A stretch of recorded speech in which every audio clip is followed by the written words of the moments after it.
Bonjour. Dire très bonne année, c'est la routine. Les vœux que l'on adresse à tout bout de champ ne sont peut-être pas des paroles en l'air, mais ils se rapprochent des formules qui s'envolent aussitôt qu'elles ont été prononcées.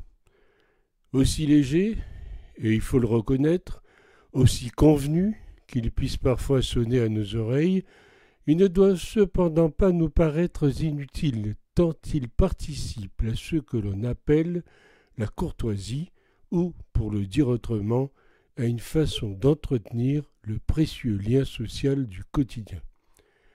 Malgré tous les efforts de discussion faits par le gouvernement sur les retraites qui se poursuivent aujourd'hui et demain, pas sûr que tous les syndicats acceptent et des mouvements sociaux vont vraisemblablement s'organiser.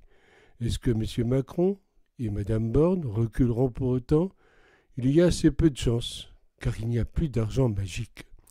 En ce début d'année, la France vit une séquence de tensions extrêmes, sans doute en lien avec la crise, et demande un état des lieux. Il y a quelque chose de pourri dans le climat politique et social en France. Le feu couvre déjà sur le terrain de la radicalisation. La réforme des retraites est l'une des préoccupations du moment. Ailleurs, les gouvernements ont soit entrepris de vastes réformes structurelles des retraites, qui ont un caractère à la fois divers et complexe.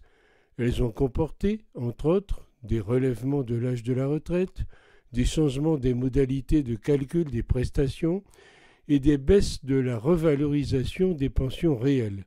Quoi qu'il en soit, même si les approches sont différentes, la tendance est clairement à une réduction de la promesse de pension pour les travailleurs d'aujourd'hui comparée à celle des régénérations antérieures. Ceci est nécessaire pour assurer, dit-on, la viabilité financière des systèmes de retraite, aussi bien pour les retraités actuels que pour les retraités futurs.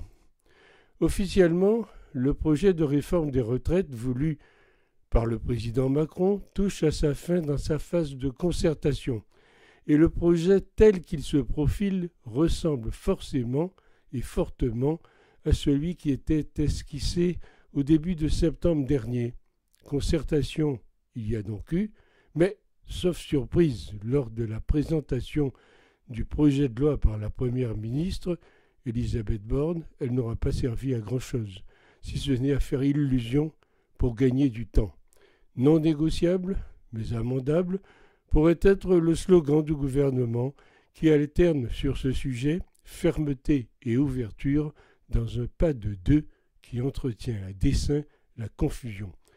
Le gouvernement ne pourra le mener à bien tant que sauteront surtout aux yeux des Français des basses manœuvres tactiques plutôt qu'un cap stratégique clair.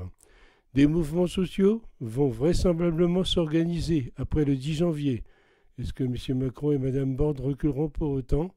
Il y a assez peu de chance, disais-je. En attendant, les macronistes fervents jouent aux 3 petits singes, plus exactement 2, ne rien voir, ne rien entendre, mais causer. Et au final, qui seront donc les dindons de la farce ? À demain.